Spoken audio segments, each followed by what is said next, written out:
বিসমিল্লাহির রহমানির রহিম। না সরাসরি না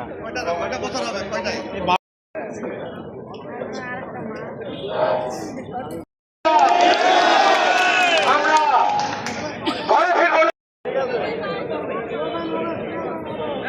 আমি মোহাম্মদ হামিদুল ইসলাম, উপসহকারী প্রশাসনিক কর্মকর্তা, জেলা সম্পর্কে এগিয়ে যাওয়ার তৌফিক দান করুন। আমাদের জন্য সেইভাবে তৈরি হওয়ার সুযোগ করে দিন। আমাদের কদমকে অন্তরের অন্তরস্থল থেকে শুভেচ্ছা। আসলে আমরা এখানে সবাই কি কারণে একত্রিত হয়েছি, আমাদের উদ্দেশ্য একটাই, আমাদের দাবি একটাই। আমাদের সাথে তামাশা করা হচ্ছে, আপনারা সবাই জানেন। আজ 11 বছর পে স্কেল হয়নি। পে স্কেল কি আমাদের করুণা না আমাদের অধিকার? বেতন যেমন আমাদের অধিকার, বেতন বাদে আপনারা কেউ চাকরি করবেন? তাহলে 5 বছর পর পর আমাদেরকে পে স্কেল দিতে হবে, এটা আমাদের উপরে করুণা না, এটা আমাদের অধিকার। আজকে যারা সুন্দর সুন্দর ব্ল্যাক মার্সিডিজ গাড়িতে যারা চড়ছেন, উপদেষ্টা মহোদয়গণ, আপনাদেরকে শ্রদ্ধার সাথে, সম্মানের সাথে, বিনয়ের সাথে অনুরোধ করছি, আপনাদের বিরুদ্ধে নেতিবাচক কথা আমাদেরকে বলতে বাধ্য করবেন না। আপনারা এসি গাড়িতে চলেন, এসি বাড়িতে ঘুমান, আপনারা এই কর্মচারীদের পেটের ক্ষুধা আপনারা বোঝেন না।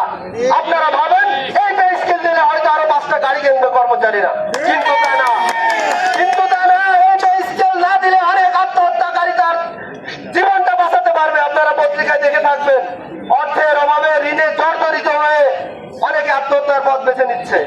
আপনাদের প্রতি সম্মান রেখে বলতে চাই, আজকে আমাদের শর্ট নোটিশে, বৃহস্পতিবারের নোটিশে হাজার হাজার কর্মচারী এক হয়েছে। কেন্দ্র ঘোষিত যে কোনো কর্মসূচি পালন করতে আমরা বদ্ধপরিকর। আপনারা যদি পে স্কেল নিয়ে তামাশা করেন, আপনাদের এই নির্বাচন কিন্তু সফল হতে আমরা দেব না। ঘোষণা দিলাম, কেন্দ্র যা বলবে আমরা রাজপথে সেই কাজ করে দেখাবো ইনশাআল্লাহ। আপনারা প্রস্তুত থাকবেন।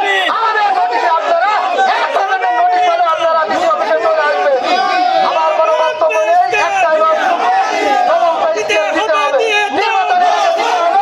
আমরা ঈদের আনন্দ নিয়ে নির্বাচনে অংশগ্রহণ করবো, উৎসব পরিবেশনে নির্বাচনে অংশগ্রহণ করবো ইনশাআল্লাহ। আমি আমার কথা শেষ করছি। আমাদের এই আজকের অনুষ্ঠানের দ্বিতীয় চতুর্থ কর্মচারী সমন্বয় পরিষদের ভারপ্রাপ্ত সভাপতি আমাদের শ্রদ্ধেয় হান্নান ভাইকে কিছু বলে শেষ করে দেওয়ার জন্য হতে পেরেছেন। সামনে আমাদের যে বড় কর্মসূচি আসতেছে, সেখানে আপনারা স্বতঃস্ফূর্ত ভাবে সাড়া দেবেন। আর দেখেন, দীর্ঘ 10 বছর আগে 8ম পে স্কেল আমরা পেয়েছি। তারপরে কিন্তু কারোর জীবনযাত্রার মান কিন্তু থেমে নেই। একজন রিক্সা চালক আগে সেই সময় যেখানে 5 টাকা ভাড়া নিত, সে এখন 20 টাকা নেয়। তার বেতন বৃদ্ধি হয়েছে কত? 15 টাকা বৃদ্ধি পেয়েছে। কিন্তু আপনি সেই 8,200 টাকার স্কেলে এখন পর্যন্ত আছেন বি গ্রেডের কর্মচারীরা। দেখেন, আমাদের বেতন কিন্তু বৃদ্ধি হয়নি, কিন্তু আমরা ওই বাড়তি ভাড়া, বাড়তি তেলের দাম, বাড়তি চালের দাম দিতে যেয়ে কিন্তু আমরা আজকে ব্যাংকে, বিভিন্ন এনজিওতে ঋণগ্রস্ত হয়ে দেখেন কিছু কিছু পরিবারের সদস্যরা তারা এই দারিদ্রতার কষাঘাতে পড়ে আত্মহত্যার পথও বেছে নিচ্ছে।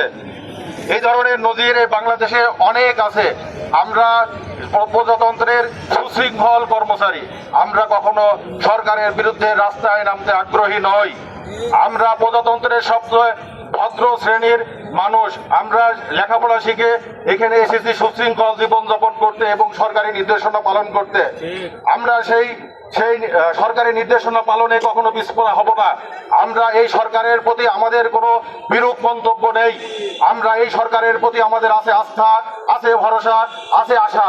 সেই আস্থা, ভরসা এবং আশার স্থান থেকে আমি বলতে চাই, এই সুদক্ষ যে সরকার, এই সরকার কিন্তু এই 22 লক্ষ কর্মচারীর কথা চিন্তা ভাবনা করে তারা স্ব-ইচ্ছায় পে কমিশন গঠন করেছে।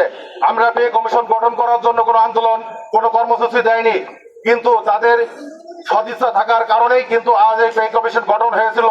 কিন্তু মাঝখানে কেন, কোন ষড়যন্ত্রের কারণে তারা এই পে কমিশন আজ আমাদের পে স্কেল ঘোষণা করতে ব্যর্থ হচ্ছে, আমরা সেটাও রুখে দিতে চাই। আমরা সামনে যদি এই পে কমিশনের প্রস্তাব অনুযায়ী সরকার এই পে স্কেল দিতে ব্যর্থ হয়, আমরা ভবিষ্যতে অনেক বড় কর্মসূচি দিতে বাধ্য হব।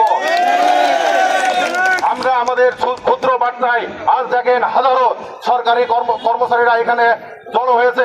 এত সাহস কথা নাই। এখন যে কোনো জায়গায় আপনি যে কোনো কাজের জন্য ডাক দেন, আপনি সব চেয়ার আপনি ভরতে পারবেন না। আজ দেখেন পেটের খোদাই, নিজের সংসারের তাড়নায় দেখেন মানুষের কত কষ্টের কারণে আজ এখানে তারা একত্রিত হয়েছে ক্ষুদ্র একটা বার্তায়, একটা টেলিফোন, একটা ছোট্ট সিটির কারণে। আপনি মনে করেন না এই সরকারি কর্মচারীরা এখন আর সেই আগের মতো নেই, তারা এখন সচেতন। এখন মিডিয়ার যুগ, যে কোনো প্রান্তে কোনো কিছু হলে তারা সহজে জানতে পারে। তাই আমি এই সরকারের প্রতি বিনীত অনুরোধ জানাবো, আপনাদের যে সদিচ্ছা ছিল যে পে স্কেলটা বাস্তবায়ন করার, সেই পে স্কেলটা বাস্তবায়ন করে কর্মচারীদের পেটের ক্ষুধা নিবারণ করার জন্য আপনাদের কাছে বিনীত অনুরোধ চাই। এতে আপনার সরকারি কর্মকর্তারা ভালো থাকবে, আপনারাও ভালো থাকবেন। আল্লাহ হাফেজ, আসসালামু আলাইকুম। বড় কোনো সঙ্গে আমাদের আন্দোলন আসবে, ওরা কর্মবিরতি আসবে, অফিস তালা লাগাতে হতে পারে। সকল কর্মচারী আমাদের সরকারকে পরিচালনা করার প্রধান শক্তি।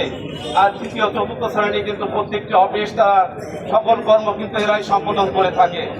আমাদের পেটে ভাত না থাকলে আমাদের সকল কর্মকাণ্ড আমরা স্থগিত রাখতে বাধ্য হয়ে যাব, এবং সেই ধরনের পরিস্থিতি সামনের দিকে আসতেছে।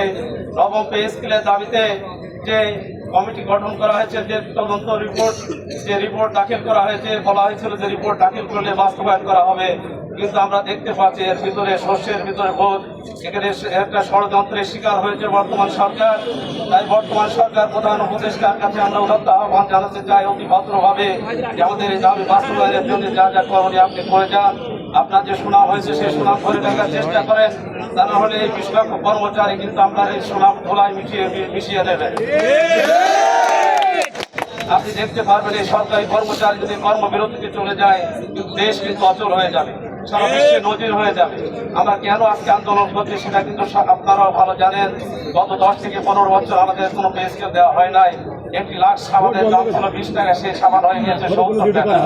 চালের দাম ছিল 20 টাকা, সেই চালের দাম হয়ে গিয়েছে 80 টাকা। তাহলে সেই কর্মচারী কিভাবে চলতে পারে? তাহলে আমাদের সেই সামান্য বেতনে আমাদের যে মৌলিক যে চাহিদা, আমাদের খাদ্য, বস্ত্র, বাসিন্দা, চিকিৎসা, এর ব্যবস্থা কিন্তু আমরা করতে পারছি না। ঔষধের দাম কিন্তু 5 টাকার ওষুধ হয়ে গেছে 35 টাকা।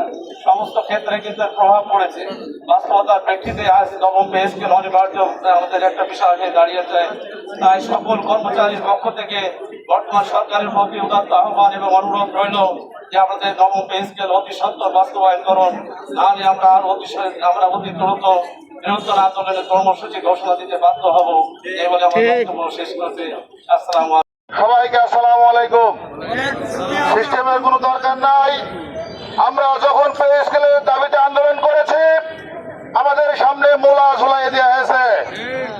আমরা দেখেছি স্বৈরাচার সরকার দেখেছি, ফ্যাসিবাদ সরকার দেখেছি।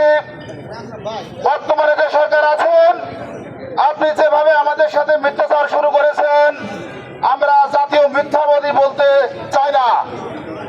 আমরা আপনাকে জাতীয় মিথ্যাবাদী বলতে চাই না, আমরা পে স্কেল চাই। মনে রাখবেন, এই পে স্কেলের টাকা দিয়ে আমরা জমি কিনবো না, পে স্কেলের টাকা দিয়ে বইয়ের গয়না কিনবো না, পে স্কেলের টাকা দিয়ে আমার ছেলে মেয়েদের আমেরিকা, লন্ডনে পড়াশোনা করতে পাঠাবো না। আমরা পে স্কেলের টাকা দিয়ে চাল কিনতে চাই। আমাদের একটাই নবম পে স্কেল চাই। অবশ্যই তা নির্বাচনের আগে হতে হবে। আপনাদের চালাকি আমরা বুঝে ফেলেছি। আমরা আপনাদের এই মিথ্যা কথার প্ররোচনায় আর পা দিতে চাই না। একটাই আমাদের দাবি, আমরা পে স্কেল চাই। ধন্যবাদ। আমাদের দাবি নবম পে স্কেল বাস্তবায়ন করতে হবে, করে দাও। যদি নবম পে স্কেল বাস্তবায়ন নাই করবে, আমাদের আন্দোলনবিহীন একটা কমিটি গঠন হয়েছিল, সেই কমিটি 1 বছর ধরে 500 কোটি টাকা ব্যয় করেছে এই জাতীয় পে স্কেল গঠন করার জন্য। সেই 500 কোটি টাকা কারা খেয়েছে তার জবাবও আমাদের কাছে দিতে হবে। পে স্কেল দিতে হবে, দিয়ে দাও। যদি আমরা পে স্কেল বাস্তবায়ন না পাই, তাহলে আমরা আত্মহত্যার পথ বেছে নিতে কিছু পাবো না ইনশাআল্লাহ। অতএব আমাদের দাবি মানতে হবে, মেনে নাও। আমাদের দাবি মানতে হবে, মেনে নাও। ধন্যবাদ সকল। আমরা সকলে একমত।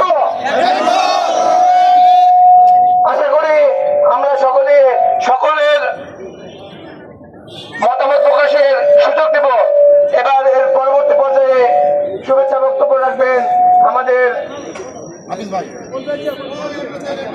কখনোই চাইনি যে আমরা রাস্তায় নেমে আজকে প্রতিবাদ জানাবো, আমাদের দাবিগুলো উত্থাপন করব, কিন্তু আমাদেরকে বাধ্য করা হচ্ছে। আমরা অত্যন্ত বিনীতভাবে অনুরোধ জানাচ্ছি, সরকার বাহাদুরের যারা দায়িত্বে আছেন তাদের প্রতি আমরা অনুরোধ জানাচ্ছি, আপনারা একটু দায়িত্বশীল ভূমিকায় অগ্রগামী হন, দায়িত্বশীল ভূমিকা পালন করেন। প্রাণের দাবি শুধু কর্মকর্তা কর্মচারীদের না, এখানে তাদের পরিবার পরিজন, একটা কর্মচারীর সাথে অনেকগুলো ফ্যামিলি মেম্বার জড়িত। 24 ঘন্টার মধ্যে নবম পে স্কেল ঘোষণা করা লাগবে। আর যদি এটার ব্যত্যয় হয়, আমরা কেন্দ্রীয় সিদ্ধান্তের আলোকে যা যা করার দরকার ইনশাআল্লাহ আমরা তাই করব। সকলে একমত আছেন? আপনারা সকলে রাজি আছেন? ধন্যবাদ সকলকে।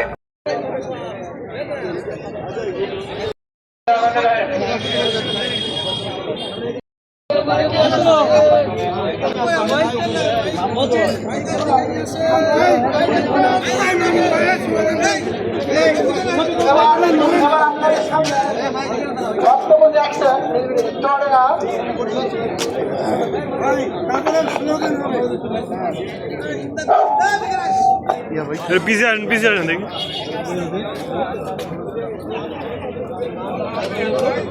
আমি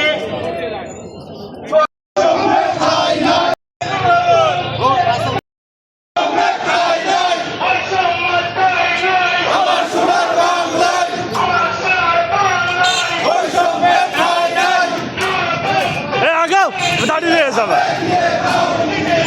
आगो